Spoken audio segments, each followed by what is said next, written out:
your children are in danger. Your future children are in danger. Possibly the future of America could be in danger. There have been changes brewing within the educational system within the last decade, and a lot of people have been really ignorant to those changes.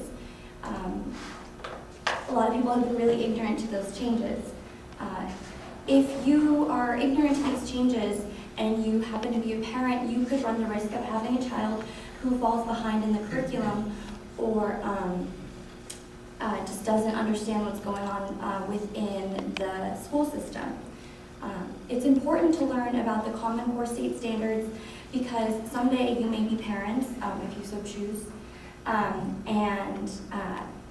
Being a parent, you really have to be involved in your child's education. This sets up a scaffolding for future success for children. So today, I will be talking to you about the Common Core state standards. According to a Gallup poll, 38% of American parents did not know what Common Core state standards were. Even more disturbingly, 79% of American voters in a May 2012 poll didn't even know that Common Core existed.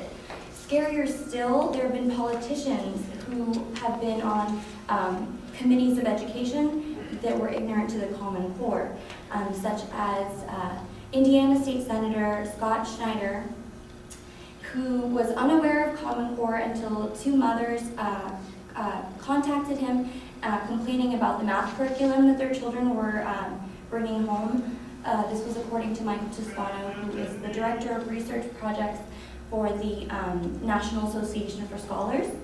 So in this speech, I will talk to you about the concept of Common Core. I will also discuss the opposition and the support that Common Core has received. And lastly, I will talk about the key shifts in math subjects and in English subjects. Okay, Common Core was originally drafted in order to equalize learning across the board so that no matter where your children were going to school, whether it was in Nebraska or in Indiana, they would be receiving the same levels of education, so they wouldn't be left behind.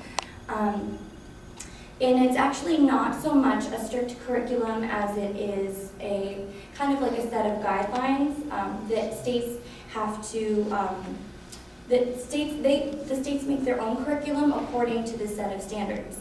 And it actually was born from a legislation passed in 2001 from the Bush administration called No Child Left Behind. I don't know if you guys have heard of that. It was really big. But it took a whole decade to be able to implement this program. It wasn't until 2010 that 46 states were able to accept the policy. Texas and Alaska are two of the only states that haven't accepted the full policy. Surprise, surprise, Texas.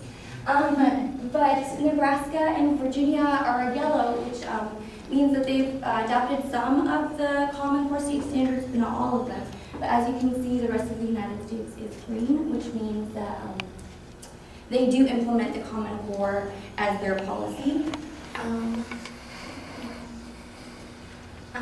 And then the Common Core is the way that they measure the learning for children is through standardized testing, which we all went through when we were going to school. The way that it's different now is the way that the questions are structured. They focus more on critical thinking. It's less, here's a problem, solve it. It's more, here's a problem, tell us how you're going to solve it, and show us your conceptual thinking. And as you've heard in other speeches today, they do involve real-world applications. And then secondly, as with any legislature, Common Core has had its share of opposition as well as its support. So the people who really oppose Common Core tend to be parents who feel that their kids are being exposed to too much too soon. They're people who think that children should develop naturally on their own. There are educators who believe this as well, but that's more with early childhood education versus the K through 12, which is the grades that the Common Core is implemented into. The people that are opposed to to Common Core, people that tend to think more about, there's a school system called the Reggio school system, and that's more, like I said earlier, that's more for early childhood education, but really that's just where it's more hands-off, and the teacher just kind of, there's not as much structure. The teacher presents the children with learning opportunities and then just kind of lets them develop on their own. With the Common Core state standards, it's more like a scaffolding, so you're building upon the knowledge that you had previous.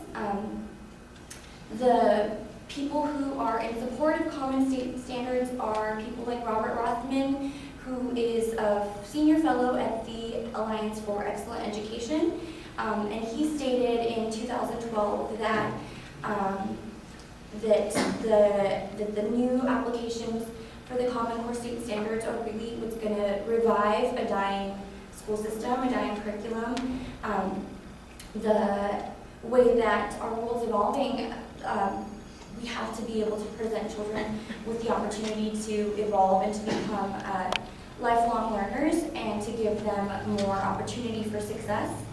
And then thirdly, I will talk to you about what the key shifts in math and English are.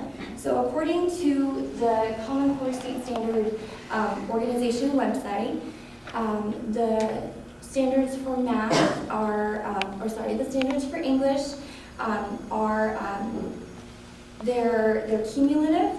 So I'm gonna go ahead. I wanted to kind of present this piece of information that really helps click Common Core for me. It presents it as an apple. So the stem, it has to do with the learning that you had the year before. So that's all of the learning that you've accumulated. The leaves are the support system, which is the teacher. The teacher is there to support the student through the learning and through the presentation of the curriculum.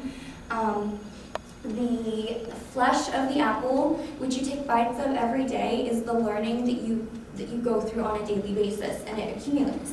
And the goal of Common Core is to get to the seeds in the center, which are going to be the entire knowledge for the year that you've accumulated that is going to be the stem for next year's learning. So for English, it would be, students would be given texts that are, they would be given complex texts that they would have to read and comprehend on social studies and history, for example, that they would be given questions and they would be challenged to go back into the text and try to garner the information to answer the questions from the text. Again, real world applications and stressing critical thinking.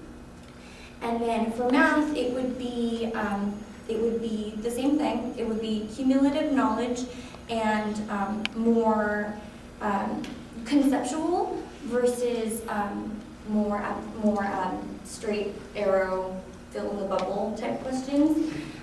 This is going to help students prepare themselves for future career readiness. It's going to help them be lifelong learners, and it's also going to help them adapt to the real world once they enter it.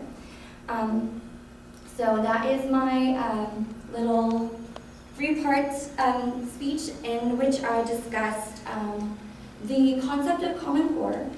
We also touched base upon the opposition as well as the support for the Common Core and its applications. And then lastly, we talked about key shifts in math and English. And hopefully you're able to take from my speech, and if in the future you decide to have children, or if you have children already, you're really going to be able to be involved within their education.